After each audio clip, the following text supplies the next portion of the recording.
Good evening, everybody. God bless you. Welcome tonight. Thank you for such a good turnout on a beautiful evening. I'm Pastor Chris from Valley Christian Church here, so we want to welcome you and thank you for being here tonight. And I'd love to open us up in prayer, and then we'll go from there. So, Father, we thank you that you have given us the great privilege of being able to reach out to the least, the last, the lost, the hurting. This is such a gift. And it is a big need, though, a big issue in every community, but in this community as well. And it's our desire, Lord, that your work would go forward in the way that you desire. And we're here tonight because our desire is to get a sense of what it is that you want for us and this community.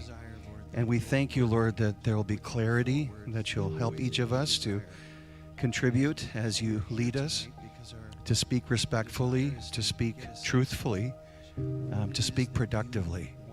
We thank you for this evening, and we dedicate this time to your plan and your purpose. Bless this time and this place and all of us. In Jesus' name, amen.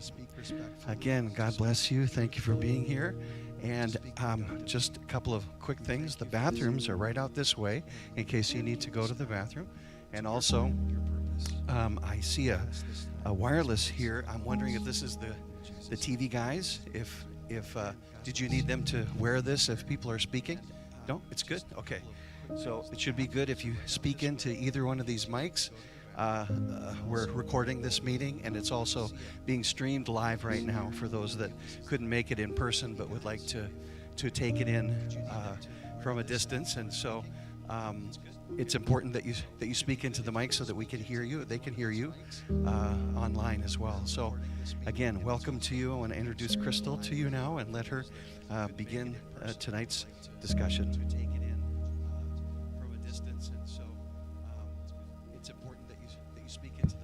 Pardon my voice.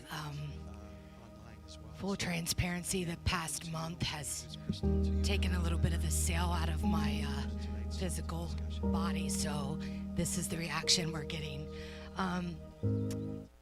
I wanted to begin, I'm going to be speaking in just a moment, but we wanted to open, we are going to have it open at the end for questions. We believe all things that prosper in the right way, prosper in order. And so feel free when that time comes, ask the questions. You'll learn very quickly. If you don't know Everett and myself, we are very transparent people. So we will be speaking tonight, asking questions. I'm going to start, first of all, thanking you for coming. I'm amazed at the outpour this community has had, to know what's right, to do what's right, to allow everyone to have a voice. I have watched for days now the messages. Our phones haven't stopped, and so many people have reached out to us in this community. And so thank you for being a community that drew me here 3 years ago. I came here and it was for my job, and everybody thought I moved to the North Pole.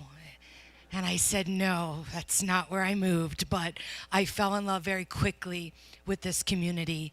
And I've been here now 4 years and absolutely love it. So I want to start tonight with Miss Terry. I know she has a letter to read. And Miss Terry has been an angel. She's the one that has orchestrated a time for us to all get together.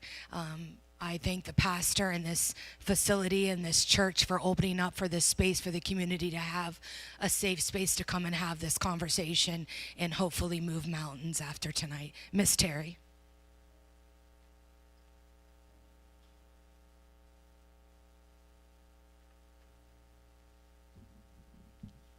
Thank you, everybody, for coming. One of the things that I am hoping that this will be very transparent, the truth will come. There were 4 of us that got together one day and said, this isn't right. I volunteer at the mission. I've been at the mission for several years now. I had met Everett, and I was blown away with his charisma and all that he had to offer this community. And then I opened the paper, and it's quite a shock to me. So anyway, I do have this letter, and it came from somebody that could not be here tonight, and she wanted this to be read because she felt it was very important to be able to see some of the stuff that Everett is doing on the side that nobody else sees. She said, I met Mr. Jones at the Junith Affair at University Park. Even with his prestigious title, Mr. Jones humbly participated in activities like the game I hosted as if it was just a regular person in the community. He connected with the participants of my game, and they shared jokes and guessing the answer.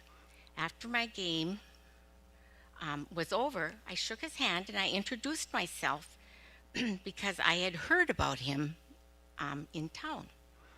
He was surprised. I know who he was and gave me his card. Our community needs leaders in our human service programs that remember that they are people first.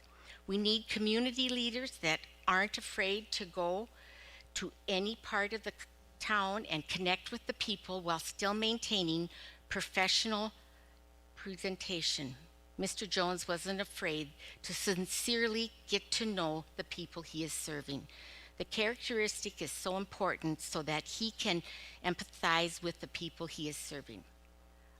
Then she went on to say, I am the administrative director of Jersey Mike's in Grand Forks, Fargo, and Moorhead. She said, I have worked in the restaurant when we were short-staffed. Mr. Jones came in for coffee or for lunch one day. While making his order, we spoke about his intentions to assist the rehabilitation of the community members he serves. He spoke about 5 minutes just discussing the possibilities of not just having a place for community members to rest while they are homeless or displaced, by his vision on how create trainings and professional development opportunities in a transitional service. He asked me to email him what we had spoke about, and I was so busy I forgot. He came in for lunch again, and I happened to be there talking to my management team. He reminded me that I didn't email him. This was so impressive to me because this meant that he was listening to my ideas. His vision was important to him, and he really wanted to do great things in your program. I hope in your efforts to make the best decision for this community, you remember Mr. Jones' character and his vision for assisting the community in helping those in need. And her name is Erica Dunstan, Dunsen. So I thought that was very admirable that she wanted to take the time to tell people that this man just came to town, is meeting lots of people, but he didn't forget me. So I think with that, we have Anna.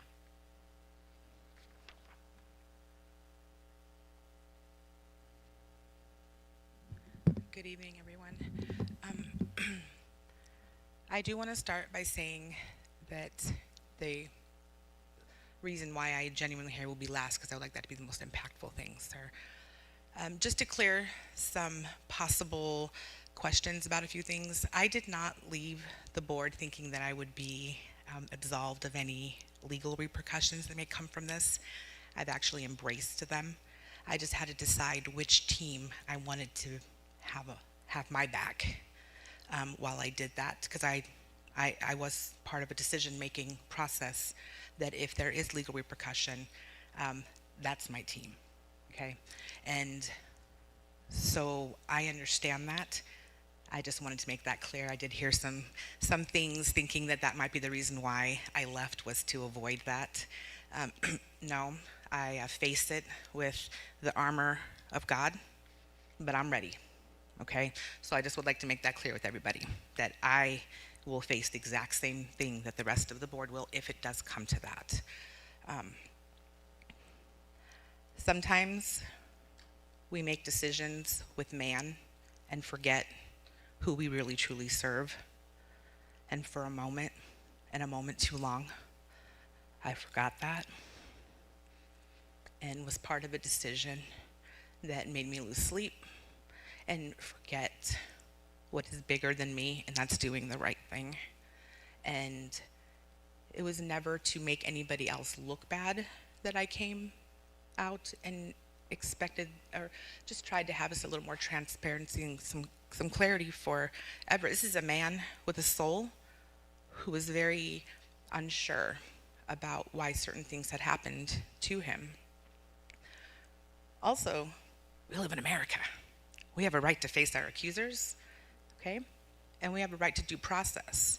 I understand this wasn't a legal situation in that way, sir, but if we can afford that to criminals, we can sure afford that to a man who was trying his best. None of us are perfect.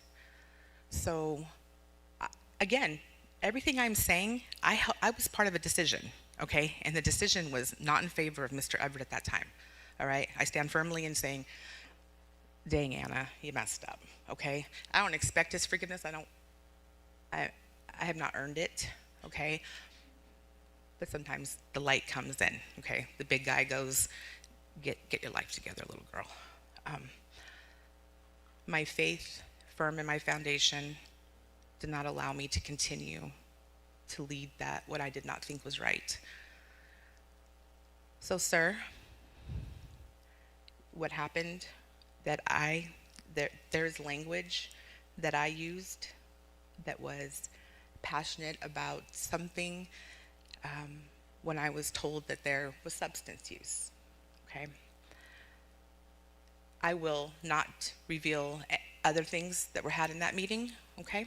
But I will stand firm in telling you that I know that that now was a blatant lie, and you don't deserve that. That is slander to your character. Even if it was just to a room full of people, it ended up changing the entire trajectory of your life.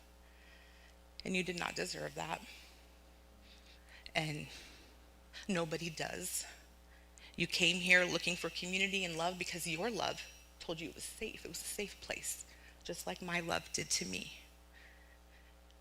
And to be faced with something like that, that kind of fractures it a little bit when everything else about it is beautiful. I am sorry. Please do not forgive me. I do not deserve it, okay? I'm asking for the forgiveness. I'm asking for your grace, the same grace that I did not afford you, or at least stick to my convictions to afford you. And plain and simply, you did not deserve it. The community didn't deserve that upheaval, and ma'am, you did not deserve it either, because I know you're his champion, and you cheer for him and you support him. And when the people that we love are fractured, we then suffer with them. So I don't know what questions I will be able to answer for anybody. Unless a legal entity comes to me, then I will be able to share more things. Until that time, though, please just know that he did not deserve to be let go the way he was let go. That is what I am standing firm in. We have some amazing board members at the mission. Okay, operative word being some. I will leave that at that as well. The mission is a great mission. The people that volunteer there, the people that work there, they're amazing. It is a worthwhile mission to continue on and forge forward. We just maybe have to switch up how we do business and how we people. Love one another. One rule. The Lord has one rule. And we know that if we follow that love, everything else looks quite beautiful. So that is my encourage from everybody to from this time forward, and to not ever judge this man for anything that is circled around this. That is all I have to say. I thank you all for letting me come up here. We will be leaving though, because like I said, I won't answer any questions unless a judge tells me to. So, thank you.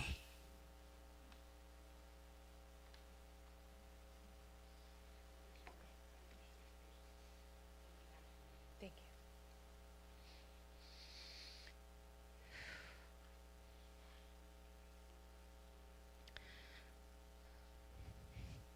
Pardon me, I just need a moment to sit in that.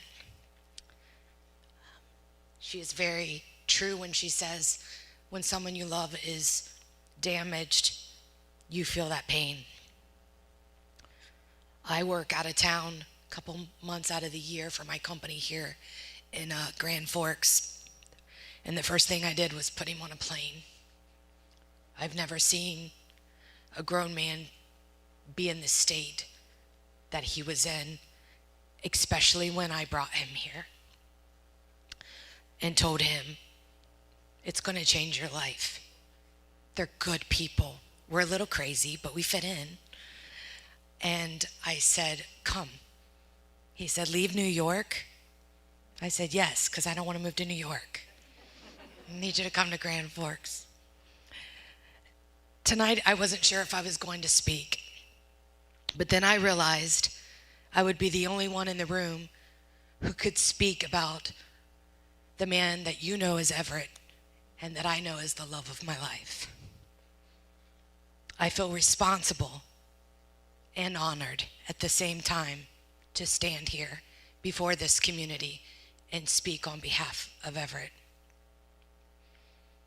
I've spent days trying to find out the right words. And that's very fitting, but because to know Everett and I, we are people of words. Words matter to us. We think before we speak. It's something we stand by, live by, taught our children, and continue to try to be in our businesses and about this community.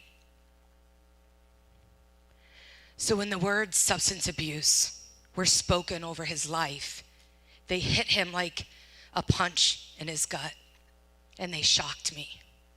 Because those words do not describe the man that I know.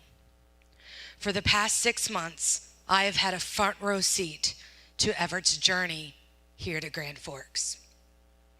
I've watched him search for the right job, for the right purpose, and for his calling.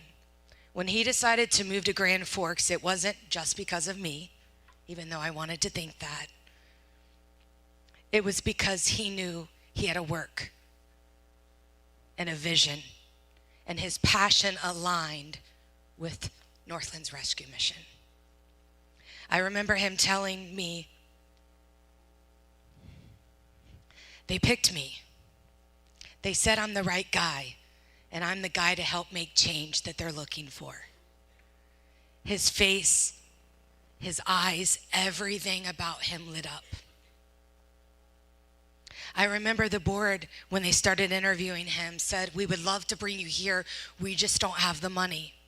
And Everett said, "I will pay my way." He flew here for interviews and paid his way. He was that passionate about coming here and just hoping he would get the job. It was all done on, I hope I get it. I said, "Babe," because I'm the equal, "that's a lot of money for an interview." He said, "It's okay, it'll be worth it." And he came. He showed up. He stood before them, transparent, humble, honest. He answered every question, no matter what it was, full transparency and integrity. He was the new kid on the block. He wasn't from here. He wasn't part of this community. I'll never forget it when he got the job. Like I said, he lit up. I lit up. And then I realized our whole lives were going to change, because the passion that Everett has for people, I better put my running shoes on and be prepared for what I knew he was coming to Grand Forks to do. Then the real test came. Just weeks into the job, the truth about the situation came to surface. The mission was in dire need of help. Night after night, I would feel him move throughout the home, pacing the floor, worried about the mission. I would ask him, "You've got to sleep. Why are you not sleeping?" He said, "Babe, I need to pay that wonderful staff. I need to feed the hungry people.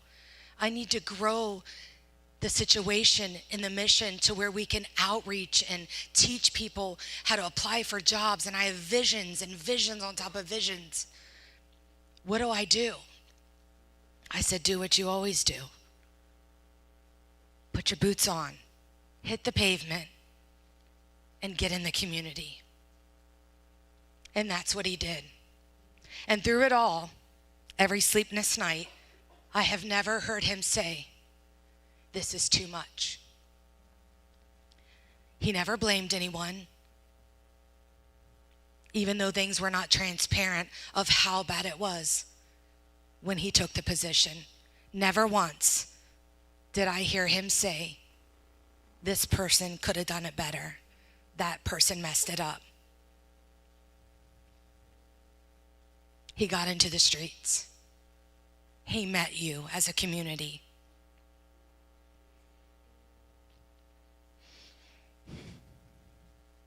He didn't just do the job, he became part of this community. In 6 months, his language from, Grand Forks, the people of Grand Forks, to my community, our community. We're going to be here, babe. As long as we could be here, invest in this community. The job I have, invest very highly in the community. It's a daily thing I do. Our job is very active in this community. I was prepared. I wasn't as prepared as Everett was to invest in this community. He outran me. He met with chief of police, pastors, teachers, business owners, city council members about forming what we now have in this city, a task force.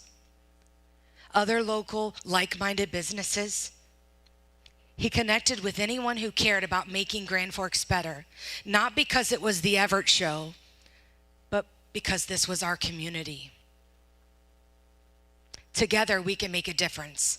That's what he kept telling me day after day. Because Everett believes in people, and he believes in us as a community. Now I would like to speak about one of the most painful things, the allegations. I could speak about many phone calls I heard. I will give that space to him. I'll stay in my lane, as I say.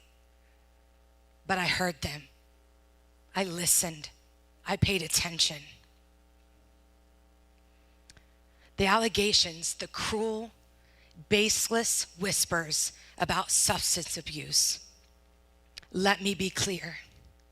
Very clear. On June 17th, 2023, Everett experienced a pain that no parent should ever endure. He lost his beloved son. He was a young, early 20-year-old, beautiful human. But what you may not know is that Everett has watched how the struggles of mental health can take hold of a life as it did his son's. He's seen what can happen when pain and isolation go unspoken. When good-hearted people are overwhelmed with battles of their mind and they just give up. The loss didn't make him bitter. And I don't know if there's some of us here if we could say that. The loss made him dedicated. It's why every day when he walked through the doors of Northland Rescue Mission, he looked into the eyes of those struggling and said, I see you. Because he truly does. He knows what it means to fight unseen battles. And that is why he refuses to give up on anyone. The kind of grief would break most people. But Everett, he stood back up. He kept going, not because it was easy, but because he made a promise to his son to keep living with purpose, that he would spend the rest of his life helping and investing in men and women that were struggling quietly.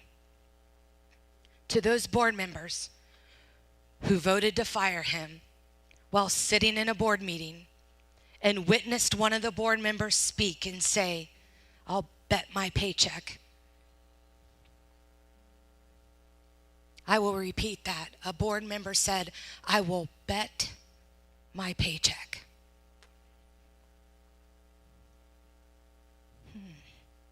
I'm speaking to the board members that aren't here, but I'm going to speak.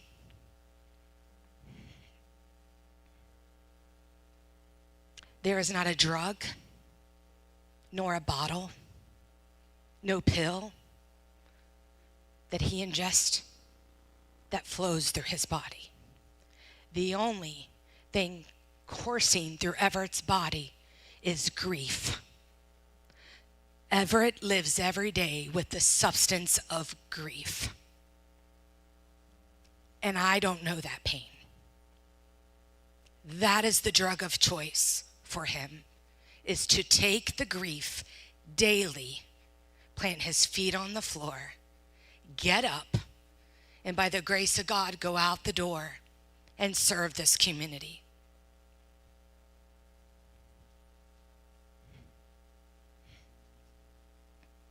What this community has witnessed is a man that is determined to help save, even if it's just one. He drives his compassion daily. It gives power to his purpose. How many of us can say, we've slept on a park bench? Everett did. Went without food. Everett did. Buried a child. Struggling. Everett did. And still, he chooses to stand. He takes a job where he's reminded of his son daily. Reminded of the one he couldn't save. So he's here to save as many as he can. That's who Everett is. He's been the hands and feet since he has come to this community. He knows the struggle and what it feels like. He also knows what redemption feels like. And that's what he wants the individuals walking in Northland Rescue Mission to feel. They can be better. They can do better. They can make it. We are a community that loves them, wants to help them, wants to lead them. That's the community you all have created before us. So what will we do? Will we leave with just the comfort that we all came together tonight and just had a conversation?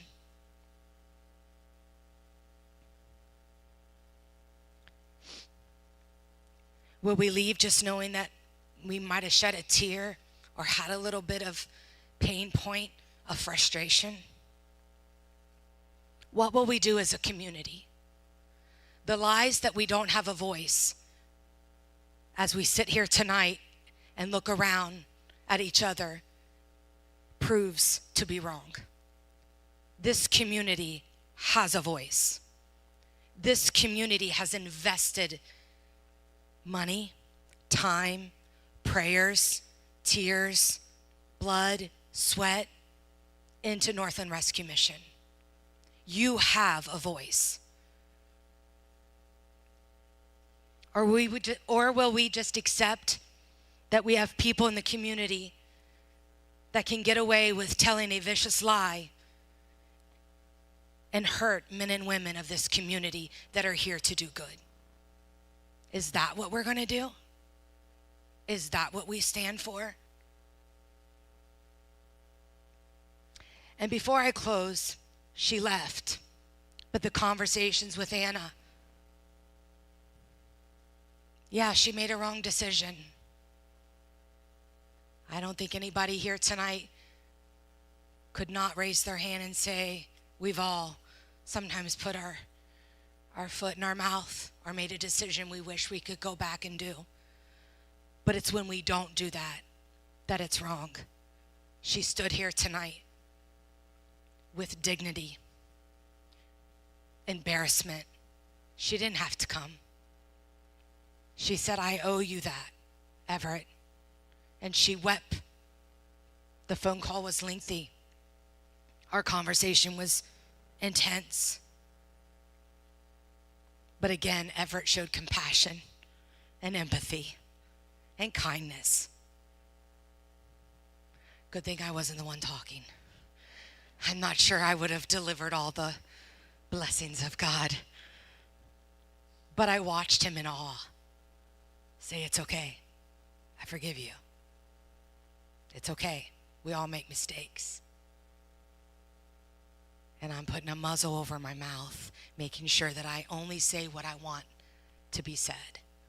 See, sometimes our emotions rise up and we just say things and nobody's listening. So Everett and I have taken this time to make sure what we say matters and that it's heard. I'm going to speak to the board members. I'm ashamed of you. I'm ashamed that people who walk the same streets with us, who own businesses, that ask us to trust you, that work in our local college, that work in our local banks, that are local members and workers in the medical field, those who speak to the community and say, come to our shops, we'll give you a beautiful experience of love. I'm ashamed. How can you? How can you speak such lies and think it's okay? They can't even look the community in the eye and speak. You deserve that. I'll tell you, whether Everett was guilty or not guilty, he would still be here tonight.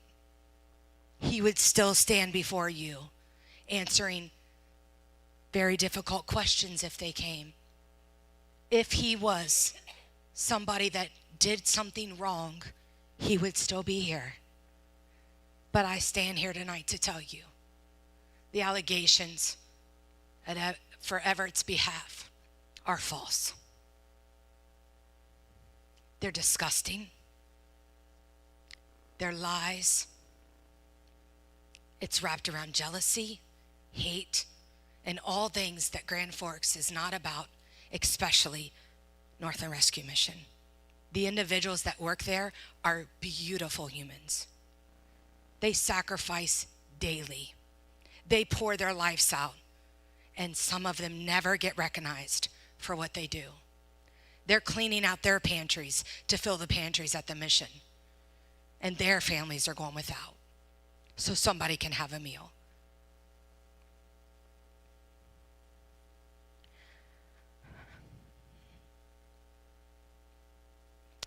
Everett has shown us what it looks like to rise. Now it's our turn. It's our turn as a community to say, sir, we brought you here. It's our turn to stand up, speak out, and have the wrong turn to right. I hope somehow, somewhere, something will shake the board members to realize the mistake they made and earn the respect that Miss Anna earned tonight in the community. Because whether you think it or not, what she stood here and did takes some guts. That takes courage. Because she doesn't answer to Everett for her mistake. That's not his judgment. I want everyone in this room to hear me and hear me clearly. We won't sit still. We are here. We are part of your community.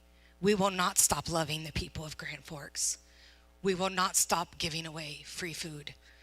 We will not stop fighting for him to have this job back. Not because there's no other job. Calls have come. People have asked. But his passion is Northland Rescue Mission. Hear me when I tell you, there's nobody that's better than Everett to lead you as a community. There is nobody that understands the individuals that are there better than Everett C. Jones.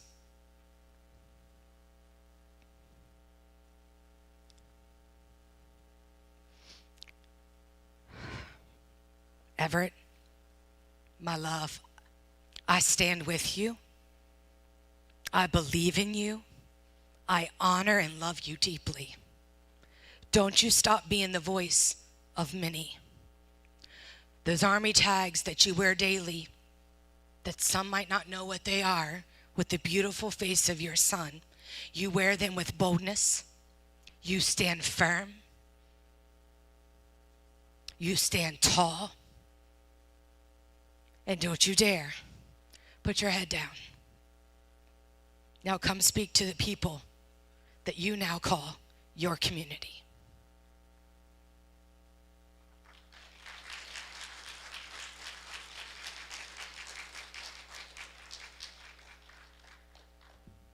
Well, she might like me a little bit. First, I want to say thank you for coming. Sincerely, thank you all for coming. I sat in the back and I was just watching people drive in, and you hope that you have support, and you hope that people will show up in these moments for you. But to see it, I've said it 1,000 times over in interviews and on radio shows and so on and so forth. I've never seen an outpour from a community like this. Never. On any level. I've been in human services for almost 20 years. I'm 48. And I've lived in a lot of places. I've lived in New York, I've lived in Florida, I've lived in Georgia, I've lived in Ohio, in some capacity doing this work. And for all the places that I've been, and I say this with absolute sincerity, I've never seen a community move like this. So I want to, because my love said a lot, and I love her for it. But I know why we're here, right? And I'm going to answer questions, and I'm going to give you all information because I believe in transparency, period. I'm not the type of personality that, hides behind the veil of, anything, because I believe in my heart that whatever God has for me is for me and can't nobody take it from me. So this situation um, is unfortunate. It's unfortunate because it didn't have to be. Right? I want to be clear. This has nothing to do with anything but ego. And I can back what I say with absolute fact. So I'm going to take you back a little bit. So some of you know my journey, my story, whatever the case may be, in terms of how I got into human services, right? To Crystal's point, I've lived a lot of life in my little 48 years, right? When I got out of the military, I decided that I wanted to go to New York, and I decided that I wanted to pursue music, and I was going to be famous, and I was going to go to the Apollo and do all the things. And because I was young, I was 19, so we're talking about almost 30 years ago. I didn't think it through like most young people. I just knew what New York looked like on TV, and that's where I was going. But that's not where I ended up. I ended up in upstate New York, in my 1983 Cavalier, and I didn't have any resources. I didn't have any friends or family there. I just went because when you're young, you just do, and I could fill up my tank for $20, and that's what I did back then. But I ended up homeless. I had nowhere to go. I had no resources, and life happened pretty fast. Now, unlike the people that we serve, my bout with homelessness was probably more self-inflicted than I care to admit. A lot of youthful arrogance, and I didn't want to call my mom because I don't know about you guys, but I have one of those moms that as soon as I hear her voice, whatever she says. And I didn't want to go home. And I knew if I called her, she would tell me to come home, and I would go. So I didn't call. And then I didn't quite master the parking on what side of the street thing, so my car ended up getting towed. And I ended up sleeping on the streets and ended up sleeping in, the tunnel slides when I could, and, ended up in a lot of different situations that just weren't productive, right? And so I like to think that God prepared me in a very specific way to do what I do, right? Like, people talk about blind faith. I don't know that it was necessarily blind faith. It was just all I knew, right? I'm a firm believer if God can bring you to it, he can bring you through it. And so I went through some things. And as I got older and wiser and, things like that, I believe that God was preparing me to be on the path that I'm on, doing the work that I do in a way that I can be relatable to the people that we serve, not afraid of the people that we serve. Every decision that I made at that time wasn't a good decision. You know, I'm able to have conversations with the chief of police because I've been on the other side of that. I understand what empathy needs to look like. When people are just trying to survive, just trying to get by, the inconveniences of being homeless is it's a task to carry. So I built my career around it. And like I said, I've been doing it for 20 years. So in this instance, I came across a Miss Crystal, and we talked about her moving to New York, because it wasn't a situation that I needed a job. I was the director of residential services for the YMCA in New York. That's what I was doing. Met her. She said, have you thought about North Dakota? Never in my life have I thought about North Dakota. Right? But I traveled back and forth. She came to visit me. I came to visit her. And there's just something infectious about Grand Forks. You know, they call it North Dakota nice, or, you know, I don't know what that means. Some people say it's a good thing, some people say it's a bad thing. But what I do know is this community embraced me in a way that I didn't anticipate. So, I want to talk about a couple things up front. One, because I read the messages and the, you know, the stuff that the comments, and you try to stay away from it, but you know, sometimes you're bored and you just go down the rabbit hole. So I want to be very clear about one thing that I saw. I do not believe that this is a race thing.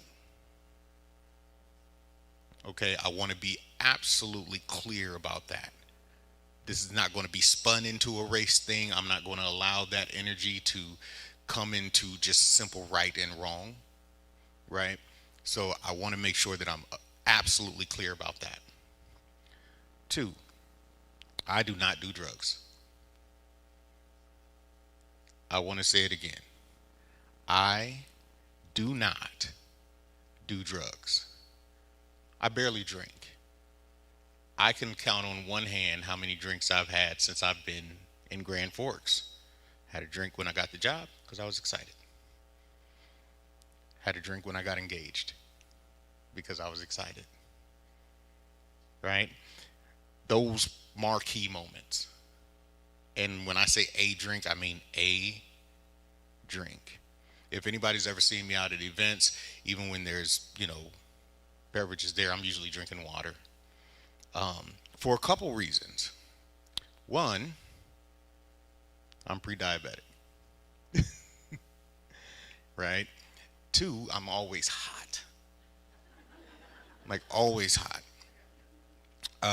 Three, I have a heart condition. There are certain things that I can't do. Just period. And then four, I think I'm fun enough without all the extras. Right?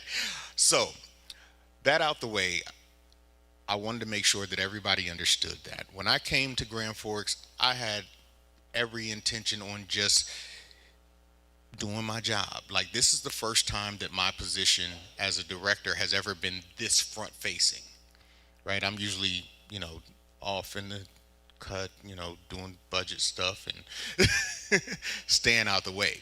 So when I found out I had an opportunity to collaborate with other organizations and have conversations where conversations weren't being had, and try to bridge some of the misunderstandings about policies and things like that, because again, I need everybody to remember, I've been doing this work for 20 years. I know how it works. I know the decorum. I know the process. I know the policies. And this is how we got here. I need you to hear me when I say that. Knowing the processes, the policies, and procedures is why we got here. Not because of anything that I did, not because of anything, well, maybe because of something that I said. But what I said was, follow the policies and procedures. That's how we got here. That's the truth of the matter.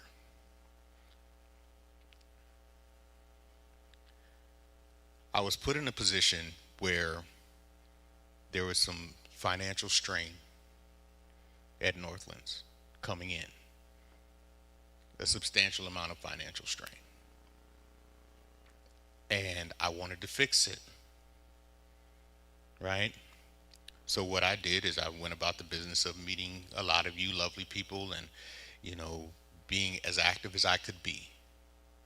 And in my being active, I came across an opportunity to deal with a bank about a line of credit. Right? And this is for everybody that's wondering, I'm going to literally tell you what happened. Okay? So the line of credit seemed reasonable to me. The numbers made sense. Everything was great. I took it to the board as I take everything to the board. There's nothing that you've seen me do that I did not take to the board and have conversation with the board about. So this happens. The bank is willing to work with us to not take on debt, but to convert debt. Right? Give us a little bit of a fresh start, a little bit of a, little bit of wiggle room. Fine. Took it to the board.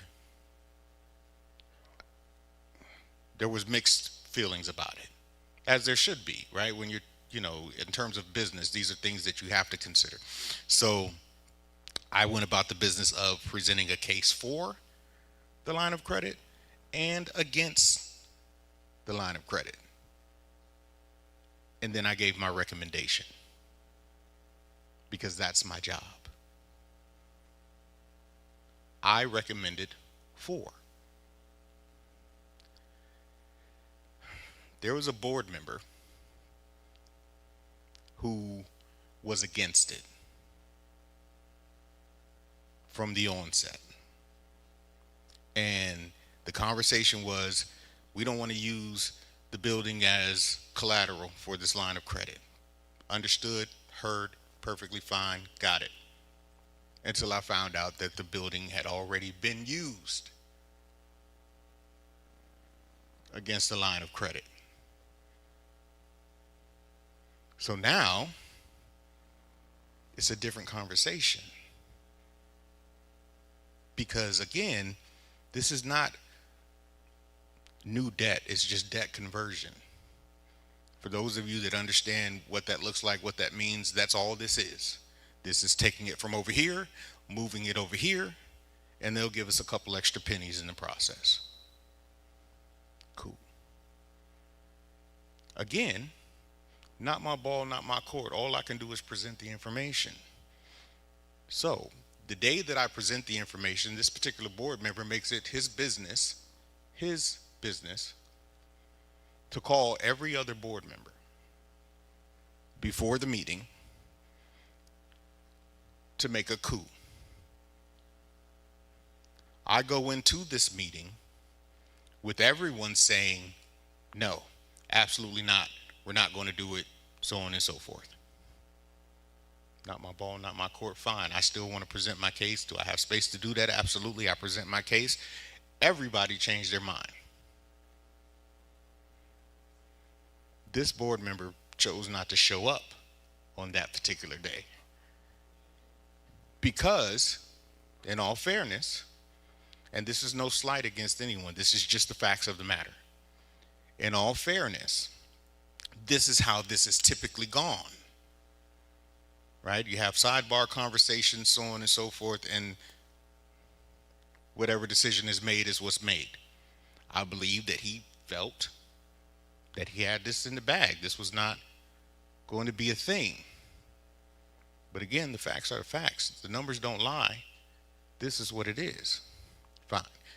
The board votes, gets approved, we move forward. I'm done with it.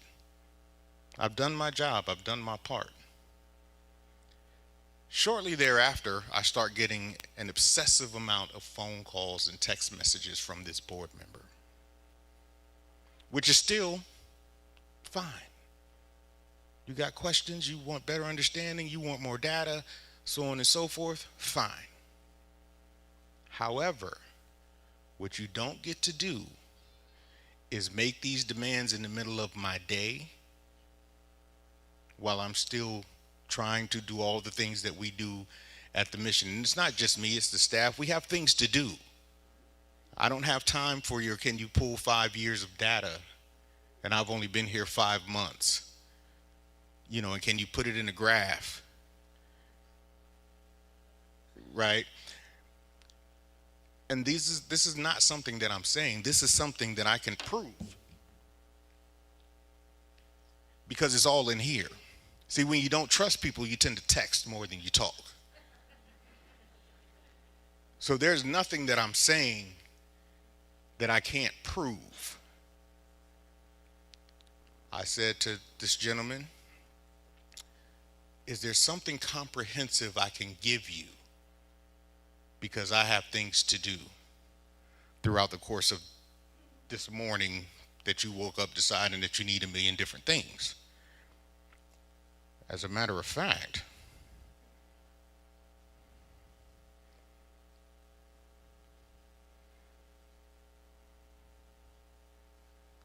what I said was,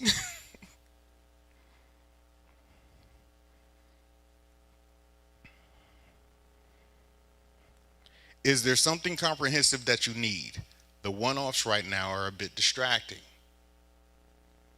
That's what I said. He responded, sorry, continued to ask me for stuff. He asked me a question that wasn't accurate. So when you do board meetings, I want to make sure that I cover everything.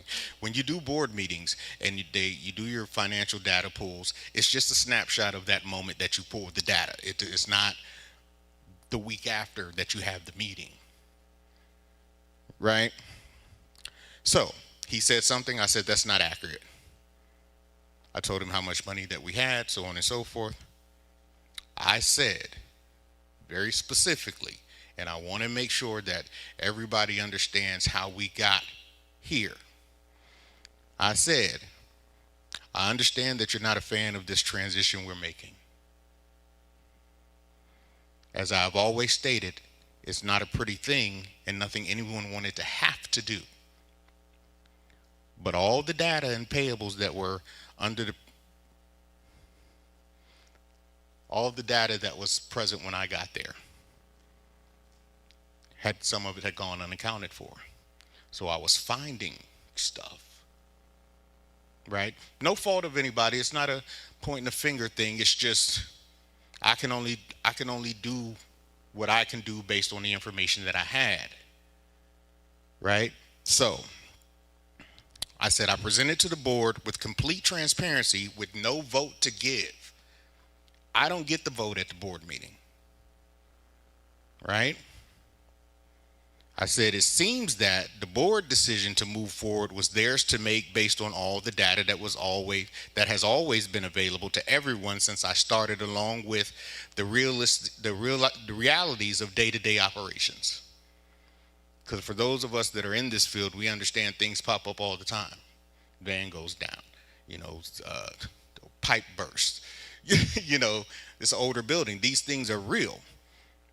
I said, everyone wants to do what is in the best interest of the organization as a whole. And short of you, the financial advisory board, along with all other board members, agreed. You have to remember, the snapshot that the board gets at our meetings is based on data up to that point. It is pooled and does not include fluctuating of days, hours, minutes, seconds post the data pool. I am hopeful that instead of trying to prove me wrong, that we can still move forward partnering to ensure that in this season of new beginnings, we can collectively be better at keeping all things above board and transparent to the Northlands Rescue Mission so that it can be healthier, stronger, and even more impactful. That's what I said.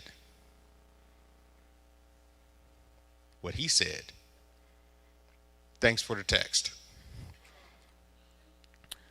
Over the last 2 weeks, I've asked you to hold your financial analysis and conclusions until we can work on it as a team. Instead, you threw a bunch of numbers in the air, or whatever your analysis was. Your calculations, comparisons, periods, and conclusions are something to behold.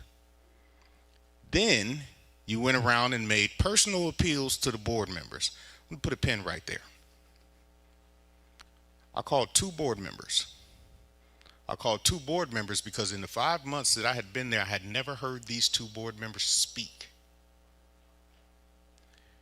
And I wanted to make sure that they were comfortable speaking, because it's a lot of guys on the board and it gets heavy and heated sometimes. And I just wanted to make sure that the two ladies that I called didn't feel like their voices weren't being heard. That was the extent of the calls. That was it. That was all. He said, I cannot let your financial interpretation stand. It would be ignoring my fiscal responsibility to Northlands Rescue Mission. Be clear. I find the move a waste of time, but I don't really care about that. You forced me into this position despite me telling you last week this was going to happen. So be it.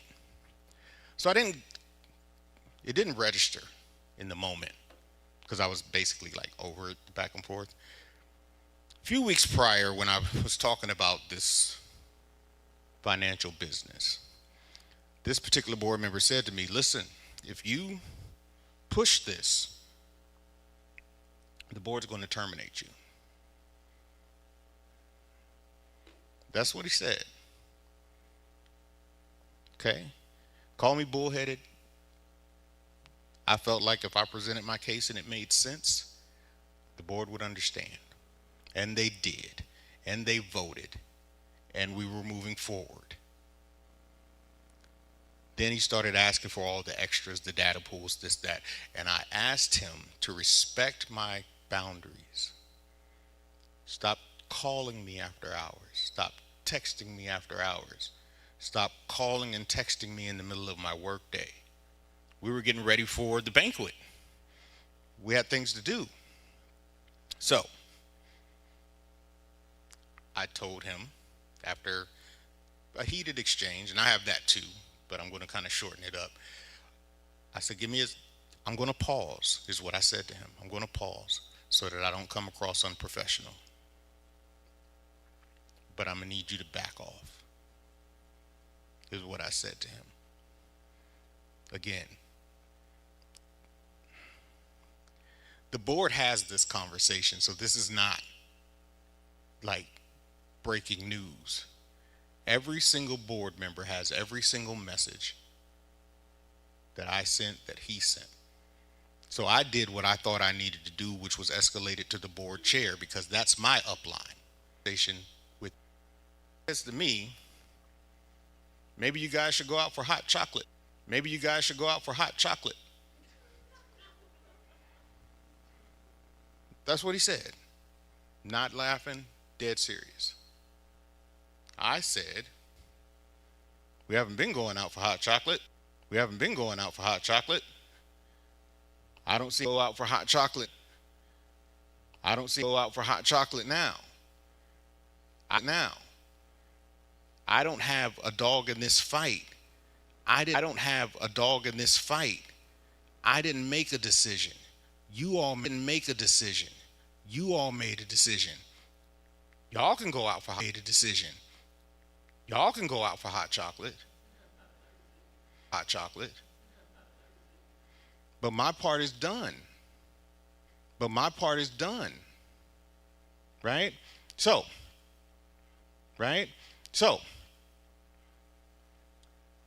that turned into maybe we should go to his house. Go to his house. I don't want to go to his house. Well, we're going to go to his house. His house. Okay. Called. Okay. Called. Hey, just so you know, I don't have time. I don't have time to go out at his house at all. I would rather not. Yeah, that's what we're going to do. Okay, well, as long as it doesn't, rather not. Yeah, that's what we're going to do. Okay, well, as long as it doesn't take all day. No, it's not going to take all day. Easy peasy. It's going to be great. Great. No, it's not going to take all day. Easy peasy. It's going to be great. Great. We go. Takes us a substantial amount of time to get there. We're there for an hour. Takes us a substantial amount of time to get back. My day is shot. No work that. Nothing happens. The next day, maybe the day after, he sends me a message. Friday noon, Saturday morning. Great for you. I have things to do. I definitely have a life. We're not doing the weekend thing. Like, how many of you are employed? And how many of you understand that once you open that door stays open? So I said, no, not hanging out with you Friday afternoon, Friday evening, Saturday morning. No. That turns into a thing. And at this point, I'm spent. And I'm going to share this last piece with you, and then I'm going to answer your questions. At this point, I'm spent, so I contact the board chair. As any, I like to think, reasonable, maybe, perhaps their ego got out of control, and I got fired. You know, there's no way to nice that up. I even asked the board chair, hey, can we have a conversation about the email I sent? Got it in there too. No, not yet. And the next thing I know, I get a text message about some meeting that we have to have. So up until the 9th, up until the 1st, everything was fine. We were moving forward, had a meeting on the 9th, which means you had no intention of terminating me until something or someone got in your ear and pushed the issue. Because we had a meeting on the 9th. I was terminated on the 2nd. Why would you schedule a meeting with me on the 9th if all these things, all these nefarious things were? I mean, that's a heck of a hat trick. And I have it. You can't even say it didn't happen. I've never professed to be perfect. I've never professed to not have lived a life that led me to this point. None of that. I have nothing to hide. I am not a substance abuser. Never have been. Not my bag. Not my thing. Right? I'm very honest. I'm very transparent. I appreciate you guys' support. I don't know how this is all going to play out. I do know that I have legal ramifications that I have to deal with in terms of how to address them individually. Right? So I want to give some perspective on that. When it comes, and it's coming, it's going to say Northlands Rescue Mission. Right? And then it's going to say each individual board member's name. Don't get it confused that I'm coming after Northlands Rescue Mission. I am not. Legalities say I have to say it a certain way. But I want to make sure that everybody is aware. That's what's happening. And outside of that, questions?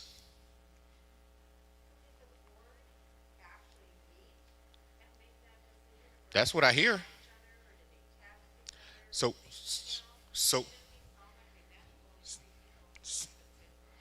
what I hear is, I can't say with 100% certainty, so I want to make sure that that's clear.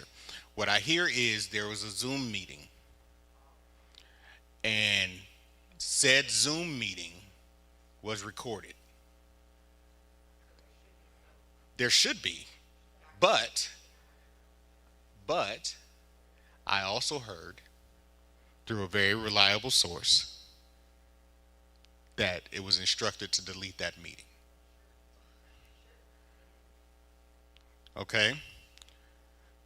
Now, to your point, it's not like we can't roll back that beautiful beam footage with the nice subpoena and so on and so forth. Right? Like, that's just the reality of it. But yeah, there was a meeting, and then what I hear is there was a subsequent meeting because it was asked why I wasn't at the meeting. And the reason that was given was that I refused to come to the meeting. Now, I don't know how accurate that is or isn't, but it tracks.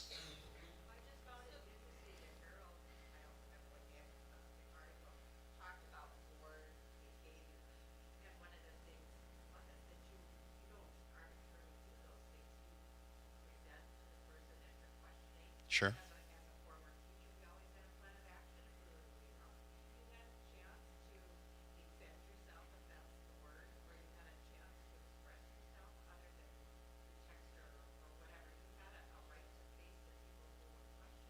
Sure. Well, up until the second, I was amazing. I was no, quite literally out of their mouths. Well, I appreciate it. I appreciate it, but no, I just want to make that very clear. There was no issue. There was no verbal. There was no written. There was no final. There was no nothing. I was when I tell you I was so caught off guard, I couldn't react. It was just like I asked for context. I asked why. That was the only thing that I asked. And the answer that I was given was the board unanimously decided. Okay. And I went and got my it was so sad. I went and got my box and had to take my son's picture down and my dad's flag down, and I did say this to one of the board members that was present about the board member that wasn't present. I told him any slander, misinformation, or if you try to smear my name in any capacity, I'm going to dog walk you. That is what I said. And that is what I mean. Because you don't do that to people. Not just me. You don't do that to people. I'm a man that takes great pride in being able to provide for my family. All of the warm fuzzy aside, all of the mission and all that aside, I'm a man who takes great pride in providing for my family. When you take that from me in an unrighteous way, you are attacking my manhood. There are only certain things that make me me. You know, and I appreciate all the accolades, but I'm telling you, I'm very simple. I want to take care of my woman. I want to take care of my kids. I want to provide a good life for my family. When you attack that because you feel like it, because your ego's not getting stroked enough on any given Sunday at 10 p.m., you got to pay for that. I'm going to get another job if they decide not to reinstate me. I have skills. I'm capable. But you don't get to walk away from this unscathed, because that means that you can do it to somebody else. I can only imagine what the staff is feeling like. We built a bond, the staff and I. I haven't heard from anybody, which tells me they're afraid. They're afraid to talk. I hear that board members are scouring people's social media pages to make sure that they're not saying anything untoward. This is who we're dealing with. This is not about whether or not I get my job back. This is about understanding who these board members are and what they are doing and how they are crashing into the work that the good people at Northlands Rescue Mission do. There's only so much I can do. Yes, ma'am. Sure. So there's not a election process to in the way that you're thinking. So we just had a new board member come on right when I started or shortly after I started. I don't know what that process is. I don't know how someone gets nominated. I don't know how, I know they have to be voted in by a majority vote, but that's as much as I know. I also know that that board member didn't get the bylaws. I know that didn't happen. But But outside of that, I really don't know the process. I've not been on any boards to be able to say left. 7, all of them, from what I understand. 8.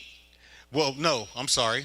One wasn't there, but it was unanimous. But anyway,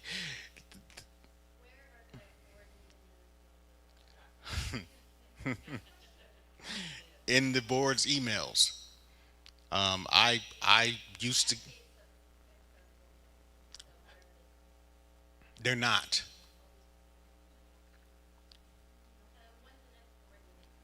It was supposed to be today. No. From what I hear, it's supposed to be Monday or Tuesday because they canceled tonight's board meeting because pressure bust pipes. They have them monthly. Every fourth Thursday was the schedule when I left. I'm pretty sure that schedule at the mission. No, there aren't any public meetings. I think there doesn't. So I want to help you guys kind of understand the process of the boards.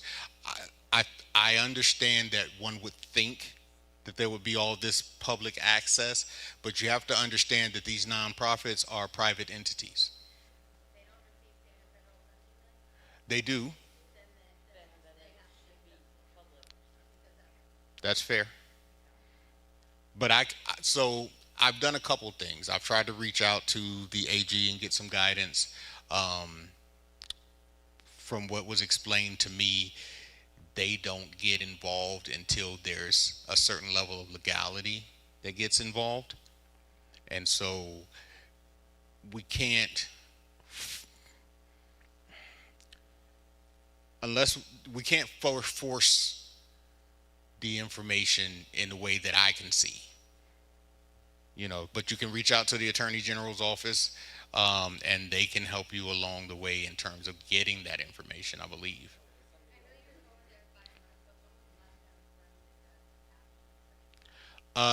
Actually, I want to say 2024 or maybe 2023, but I know that there's an audit happening now.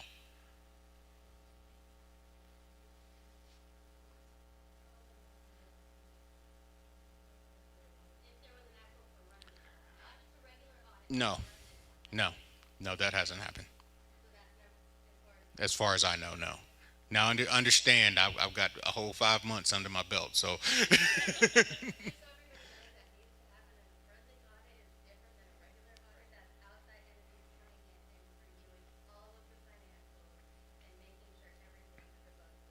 I think that's fair.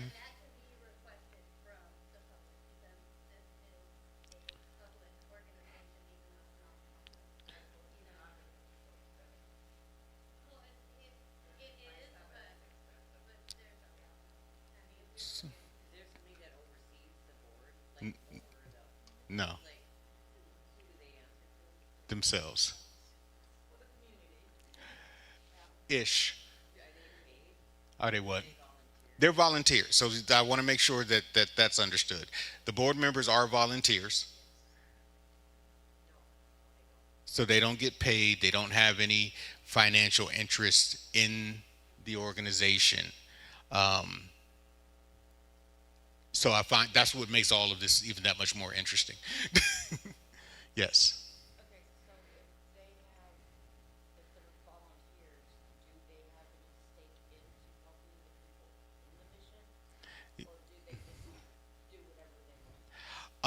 I think that so I want to take a step back. I Go ahead. Can you repeat the question?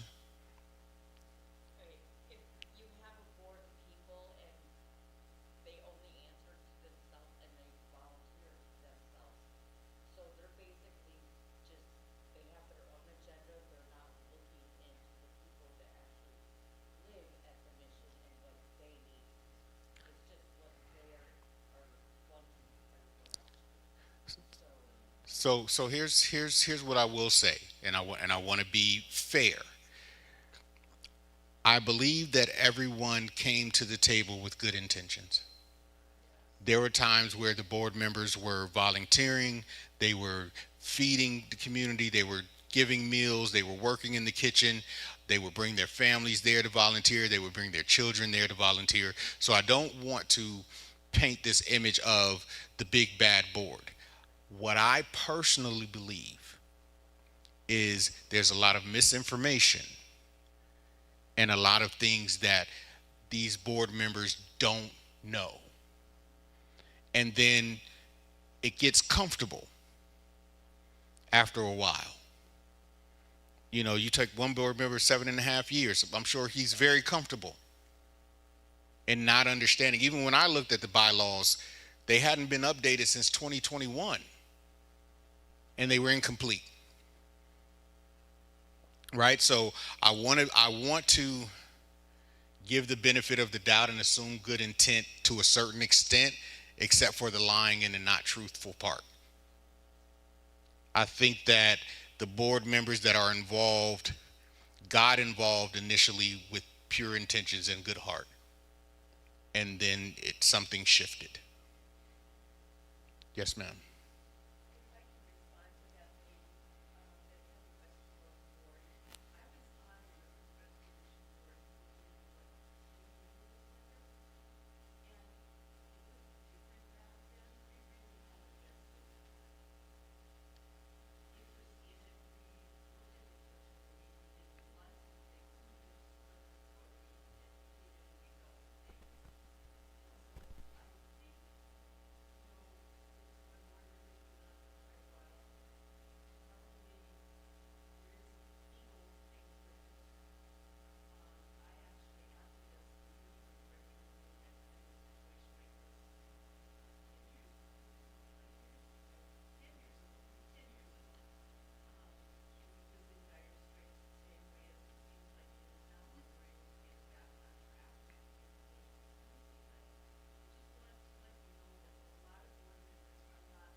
Sure. Mm-hmm. Mm-hmm.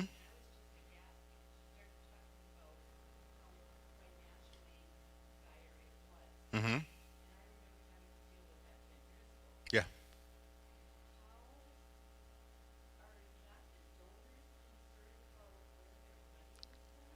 I believe that, like most people, when you donate, you assume good intent.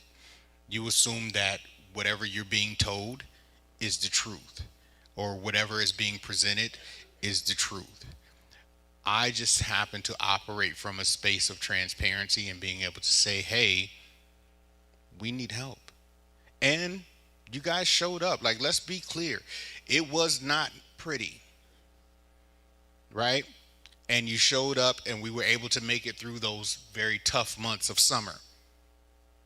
The reason why the line of credit became a thing is because, yeah, that was a flash in the pan.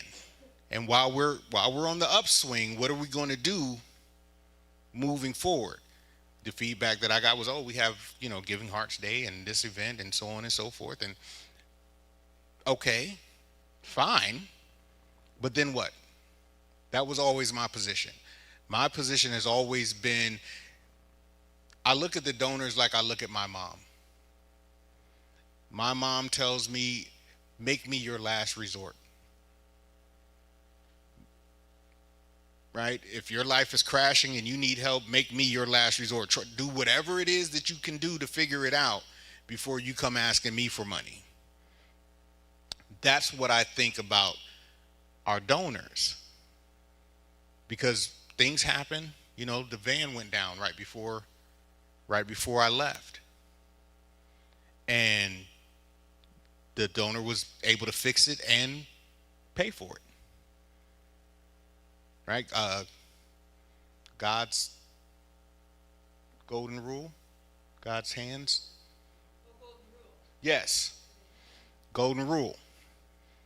Fixed the van, didn't charge a dime. right? So my goal has always been to how can we become more self-sustaining, so that when we do have to go to the city or we do have to go to the donor, it's because we've done everything that we can do. That's always been my position, because I understand that people in those positions, that's what they respect and that's what they expect. Not for us to keep coming with our hands out, but for us to figure it out the best that we can for the most part. And then if they need to come fill in the gaps, come fill in the gaps.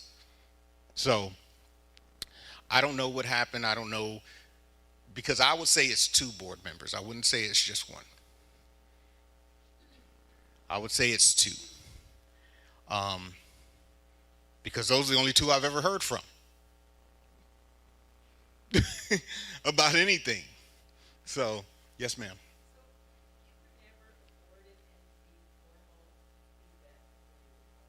No. It is. It is. However,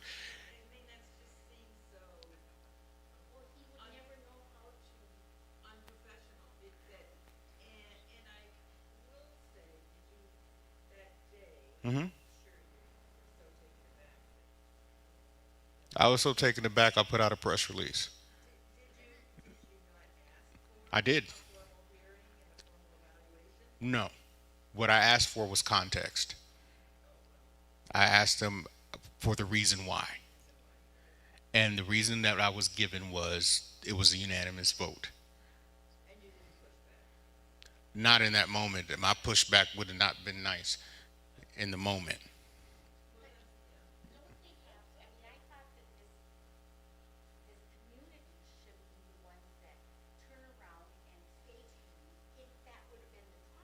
Mm-hmm. Yep.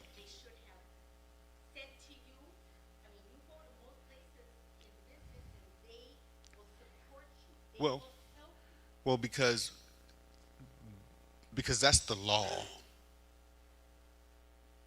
That's not, you don't get to pick and choose that. If you suspect someone of substance abuse, legally, you have to test them. And then subsequently, you have to offer them treatment. That's the law. That's not because we're being nice. That's what you have to do. I've dealt with it in my tenure here.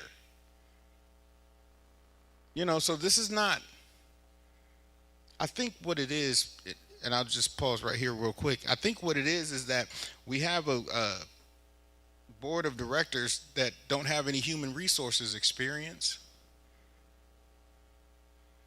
And they don't know that you can't do certain things. Because none of, but that doesn't necessarily mean that they are responsible for staff. It doesn't mean that they have people that report to them. They're just professionals, just like a car mechanic would be a professional. Doesn't mean they have the wherewithal or the understanding of the human resources component. And that's why they did what they did, because if they knew what I know, and those that are in human resources know, they would understand this is not going to end well.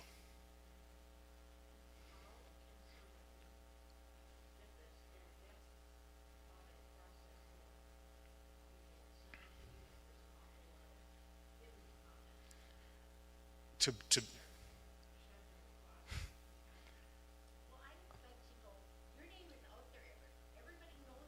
mm-hmm.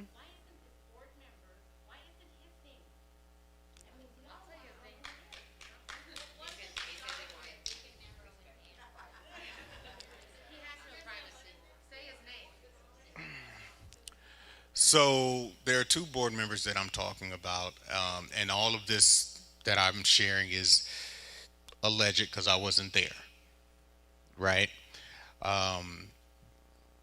It's the chair and the co-chair, Steve Brecky and Rob Troyer. That's their names. Yes.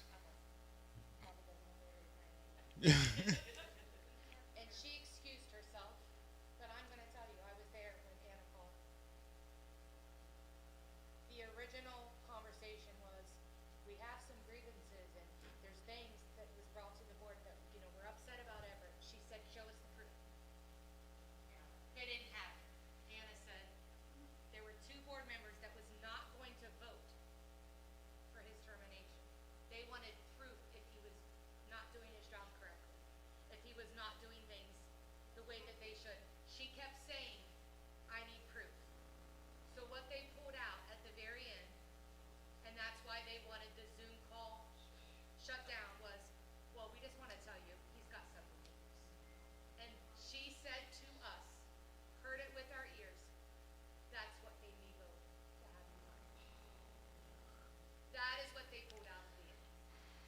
Because they could not prove anything up until that point. And she said it was herself and one other, she did not disclose who that was, that's when they changed their mind. So a lie made them change their mind and make this decision. So, yeah. So those are the two board members, which I said it's the board chair and the co-chair. I say that with all sincerity, and I want you to hear me when I say I have never spoken to any of the other board members ever, except for the two board members that I called just to make sure that they felt comfortable having a voice. I've never spoken to any of the other board members outside of board meetings. And within the board meetings, they don't say anything. Sir.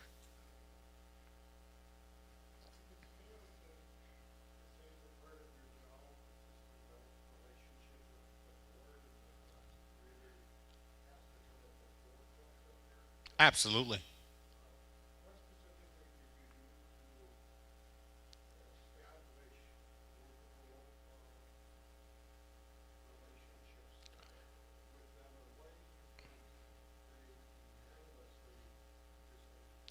So I think that, so to answer the first part of your question, I cultivated a relationship with the one that I had the most access to. Everybody else has jobs and, careers except for this one board member. He became kind of my sounding board. So I would call him, he would call me, that type of thing. It was a great rapport, so I thought, until he did, because he was the holdout about this line of credit. Right? So I think that there are people that show up in your lives as lions in sheep's clothing.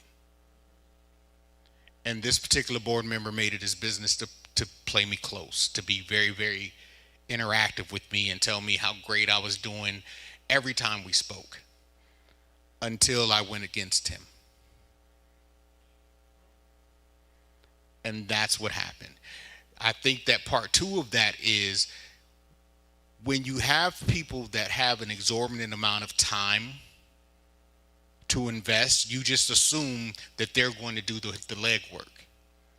So this board member is the legwork person because nobody else has time. They have careers, they have, other things that they have to take care of. So when he says, oh yeah, I checked into that, you believe him, because why would he lie? That's how that happens. It's just human nature. It's not a matter of fault. It's just the way that it happened in this situation, in terms of him being the most accessible. The board chair doesn't have time. Rarely ever. I'm busy. I got to get out of here in 10 minutes. I got to get out of here. Understood, but this is the board that I got. So I don't think that, it started out as anything malicious. I just think that he didn't like that I kept deferring to the rest of the board. It wasn't even a disagreement between he and I. It was me telling him the board voted. Talk to them. Don't come after me. Yes, ma'am. Mm-hmm.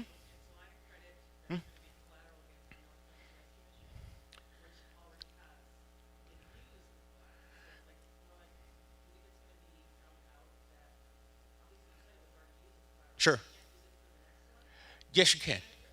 Sure. So and I don't know the details of the agreement because it's not done yet, right? So I want to make that very clear. But what I will say is it's a conversion, right? So you're taking it, you're literally moving it. You're moving it from right here to over here. No, no. I don't know. I mean, I can speculate and assume and make, guesses. I don't know. But what I do know is that's when the conversation switched from how great you're doing to you're just throwing numbers in the air. I don't know. I don't know. I would hope not. I don't think so.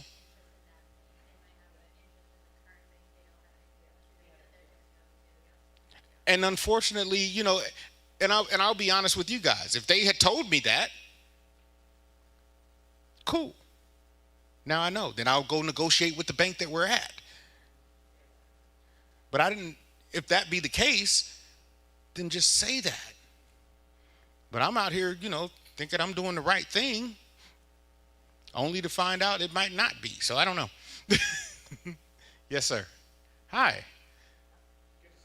Good to see you. I represent Grace Baptist Church. Yes. Really good meeting when you came out on a Sunday. Uh-huh. Took time out of your free time to come speak to us, and we really appreciated that. Mm-hmm. When I heard about you being let go, Mm-hmm. it was very concerning to me, especially when they said you violated their core values. Sure. So my first response was go to Scripture. Mm-hmm. The Scripture says to be quick to hear, slow to speak, slow to wrath. Mm-hmm. I want to make sure, do I have all the information? Because the Bible also says, he that answers a matter before he hears it, it is folly and shame to him. Mm-hmm. We have seen that happen already among the board. Mm-hmm. I do not want to repeat their actions. Sure. So I reached out to them that Friday, sent them an email and said, hey, what core values did Everett violate? Mm-hmm. I got a reply back on the 13th. They did not answer my question. However, they did come back with 3 new allegations. Oh, And I would like to sure. just have you answer those if you could. Absolutely. Because, yeah. Yeah.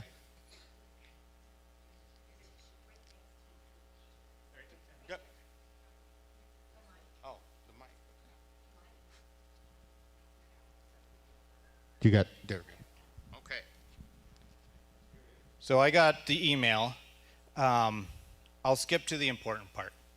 While Everett brought energy and passion to his role, you definitely did that. We were very impressed because we as a church were concerned about where the mission has gone over the last 10 years, and to be honest about that. So we were questioning whether we were going to continue to support the mission. When you came and answered us, we were all on board. We loved the direction you were taking the mission. So while Everett brought energy and passion to his role, there were some serious concerns behind closed doors, including unprofessional treatment of staff and board members, the presentation of inaccurate data and claims, which I believe is probably the financial data, and decisions being made without board approval. These actions put the mission at risk, and despite multiple conversations and opportunities to improve, the issues persisted. Okay. So this answer from the board is contradicting what you have presented tonight. Sure. So I wanted to be able to hear your responses to this, and I can leave you a copy of this too. I appreciate that. That would be very helpful. Thank you. So it's right here in the middle is Yep. where it started. Okay, so let's Thank you. Thank you. I really appreciate that. Let's see.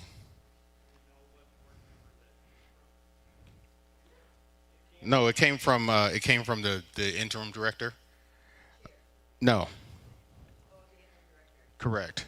Because that's unfortunately how that gets handled. No, she did not write that. I will 100% say she did not write that. Yeah.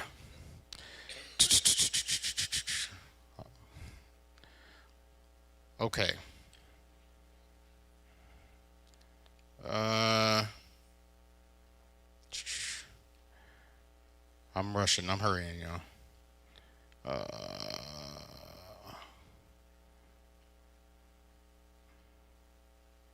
So, just to give you guys some clarity in terms of what I'm doing, I'm scrolling through text messages because I have every single message since the day they decided to interview me.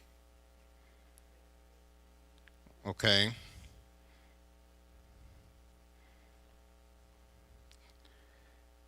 Duh.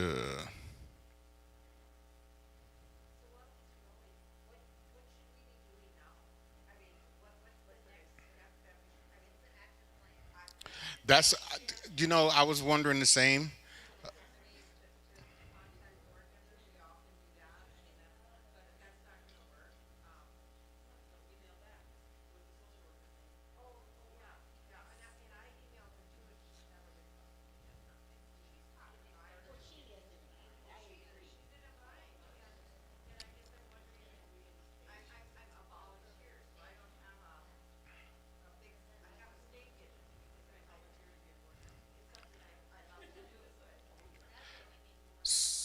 So June 10th, 5:57 a.m. Your message and vibe is perfect. We have not had this amount of attention ever in my experience. I am almost shocked, to be honest. Uh, Great work, great action. Keep your foot on the gas as long as possible, please. And are bills getting paid? Yes. I will call you later, but all good news. Is it possible to continue the momentum? So,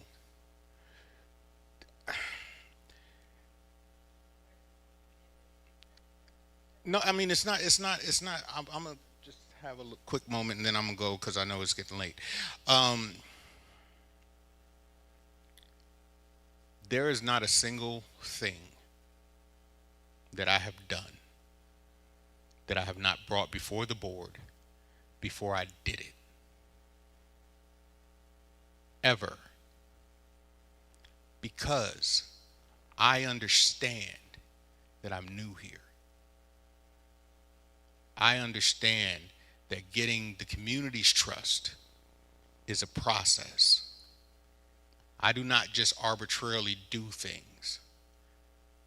I understand what small community feels like, regardless of how much we want things to be on the up and up. I'm from a small town, born and raised in Fairborn, Ohio. Similar population. I understand the unspoken things. So I'm not going to come crashing and just doing what I want to do because I think it's a good idea. I don't know if my good idea even works here. Right? So, I say all that to say there's agendas, there are minutes, there is a paper trail for everything that I have done, everything that I have suggested, things that I have suggested that I've been told no, things that I have suggested that I've been told yes. First thing that I did, I guess that is of significance, is when I restructured the banquet.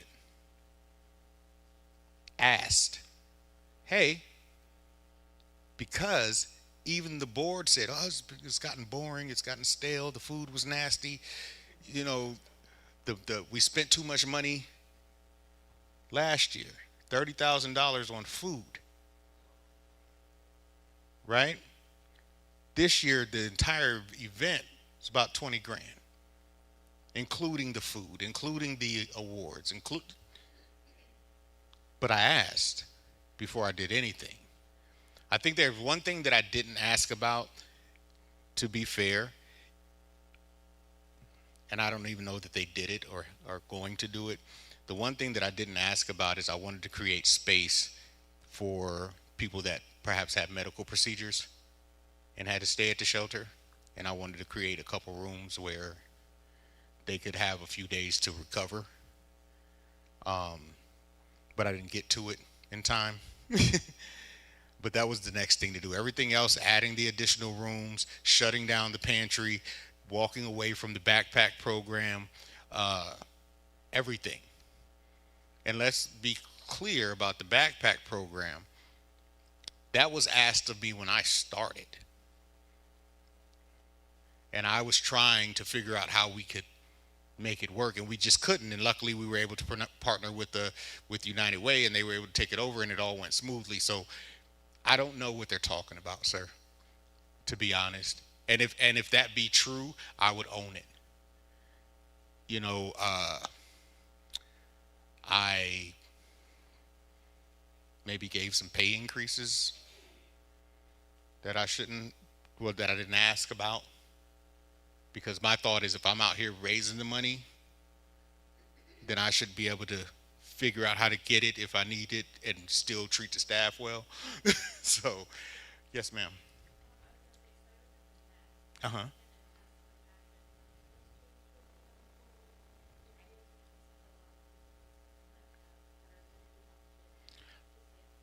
Yeah. Oh, sorry.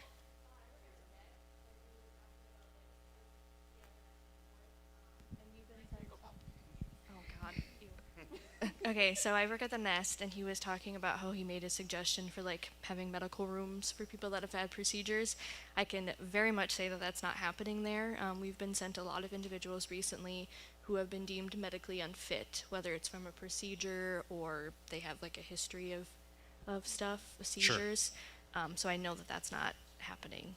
And that's, so to your point, that's not to say that it's not going to happen. That was just the last idea that came up. And you know, there's mattresses that have to be purchased and things like that. So yes, sir, in the back. Thank you. Uh-huh.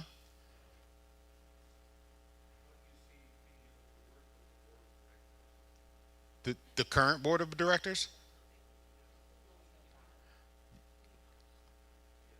I don't. I won't. And so that's you got to get with the AG, the Attorney General's office. I know that I do.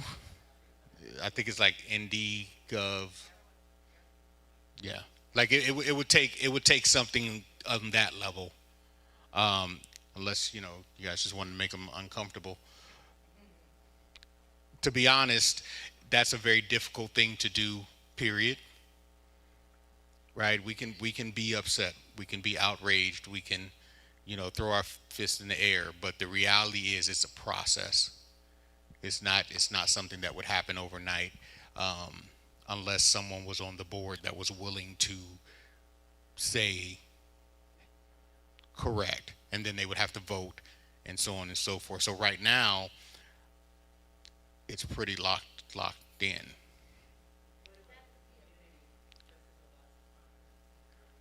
You could do that. There's you know, you could put pressure on, you know, the individuals in terms of, you know, I hate to say this, but in terms of like their businesses and their professions, the work that they actually do, right? Because here's the thing, something like this does impact the board members personally, sometimes licensure, depending on what they do for a living. You know, we have a CPA, we have fundraisers, there's licenses that they have to have, obtain, and maintain in the lines of work that they do. And fiduciary misconduct, because that's what this is, it doesn't fare well for them and personally. So I would just say to everybody, first and foremost, thank you for being willing to hear me out. But secondarily, I would say keep applying pressure.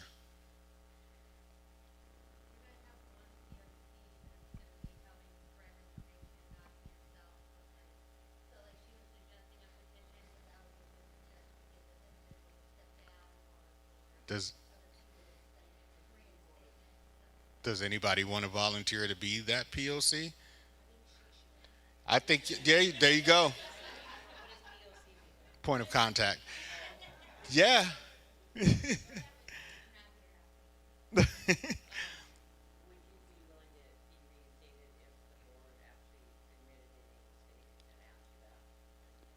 If they step down. Absolutely. The trust is, yeah. Yes, ma'am. I think that it's necessary. If you're easily manipulated in that way, you shouldn't be on anybody's board. Yes, ma'am. So, as somebody who also works with a similar population, I'm just curious on what is the board's education or experience that allows them to make these decisions? I understand that you did talk like that you think they have good intentions, and I respect that. But do board members spend time helping out on the floor in other cases instead of just the fun events where everybody's on their best behavior? That's not been my experience, but that has been what I've been told, that there was a point in time where they were individually active in certain spaces like the kitchen and things like that. But I can't say that I've seen it since I've been here. It's very different environment. Right, right. And I think that the community sometimes confuses seeing board members out with seeing board members out working for the mission. Right. They're all highly active in the community, but then that doesn't necessarily translate to being active on behalf of the mission. But I think that the mission is the big shiny toy. So it looks good to be attached to the mission. Right. Yes. So, the same board member, Rob, is his name. His name is Rob. When this incident happened, the banquet, he had donated. When he was upset, called and took that donation back. So if you care about the mission, why would you take something back away from the mission? And then once I was Once Evan was fired, he gave it back. so again, no, but what that constitutes, in all seriousness, as ridiculous as it sounds and as ridiculous as it seems, that is fiduciary misconduct. Like, you can't do that as a. We do have the text where that happened. Yeah, listen, receipts. He's retired. So he's so retired, he should have had time to do drug testing. Because he had nothing else to do. No one knows. No one knows. Yes, ma'am, in the back. I have some bylaws questions. I assume you have read them. I have. Is this a private nonprofit? It is. How are the board members nominated? That I don't know. I walked in on a nomination. So the last person that joined the board was Scott Berg. Who votes for the board? The New board. board members? The board members. Are there any members? Is there any membership in the mission in addition to the board? No. Are there any official ways in the bylaws in which donors have vote for the, No. So I think the reality of this is we all need to support you in any way we can support you. I appreciate and that. this system is broken, and the people who are smart about how we care for the homeless population in town need to figure out how to fix it, and it may not be this group. Absolutely. I think that when I stumbled across the bylaws, because they weren't given to me by the board, They were given to me by a staff member, and it just so happened that they had it. They weren't even necessarily supposed to have them. So when I look at it, it looks like how it would look if someone just randomly typed up some stuff. They're incomplete. There are no structured ways to deal with employees and onboarding and or offboarding.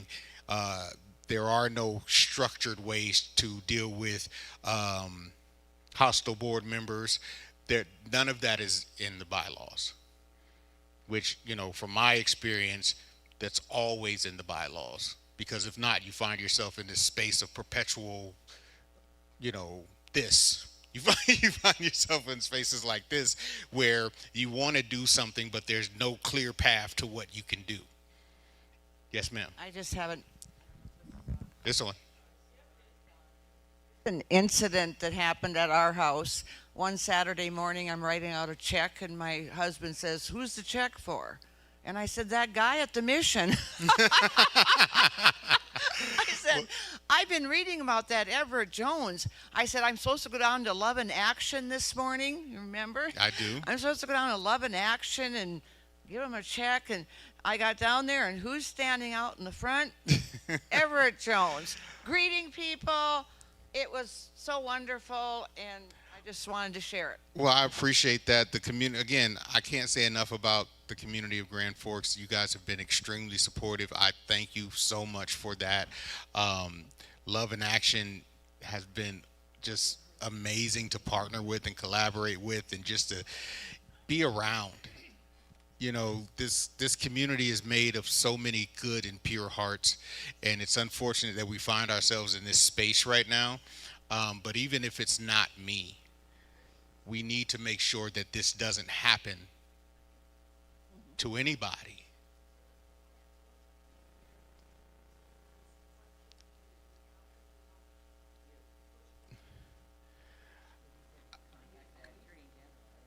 Yes. I'm sorry. Yes, ma'am. Are the board of directors, okay, I Googled them and all that. This is craziness. I am new to, I read about it. Mm-hmm. I am a city leader in Eastside. Mm-hmm. Are they public? Their emails public? Are they hard to find? They were. You emailed, They okay. So because on the site it only has the interim director email. yeah. So it was on the site. Okay. I know a few of them personally, but what my question too, do you have a plan? You don't have to tell us your plan, but my gosh, I hope you're fighting this, because I do have a plan. Okay, and what can we do to help you? So what I would like to see happen, I guess, so we could wrap this thing up. What I would like to see happen is I would like for everyone to write down my email address. And I'm going to email, or I ask that you email me so that I can have your contact information. Just simply email me your contact information. And then what I can do is by Monday, I can give you steps forward.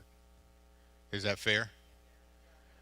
Because like my honey said, this happened on the 2nd.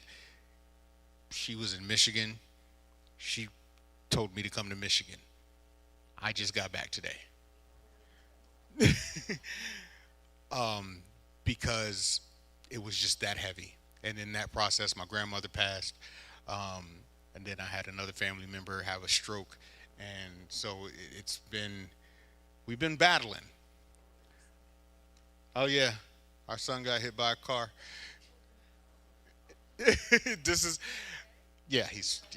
He's sore, but he's okay. So my email address is mrejones1977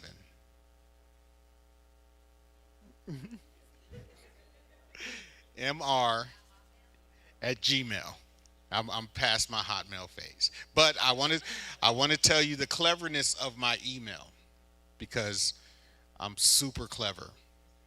If you say it real fast, Look at that. Mr. E. Jones, 1977. That is the year I was born. That's right. Right? I'm there. Like, took me forever to get rid of my Yahoo. And so if everybody would email me, please.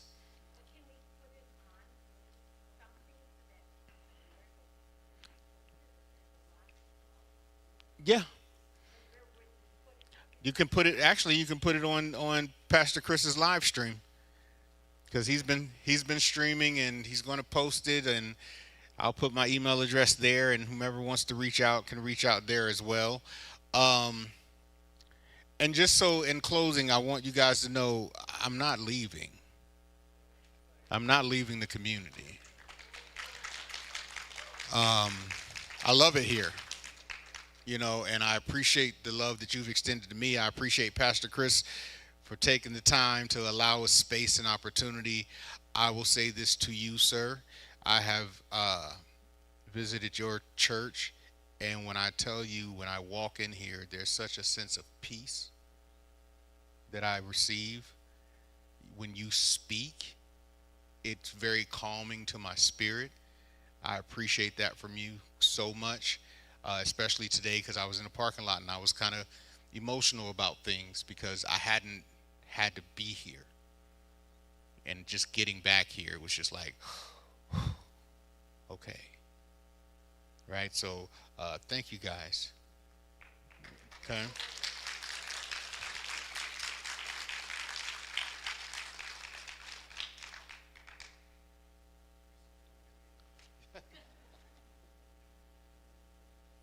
Me and Pastor Chris gonna drop an album. That's right. Yeah, I knew I found a good friend when he said, I like to compose music. I said, I do too.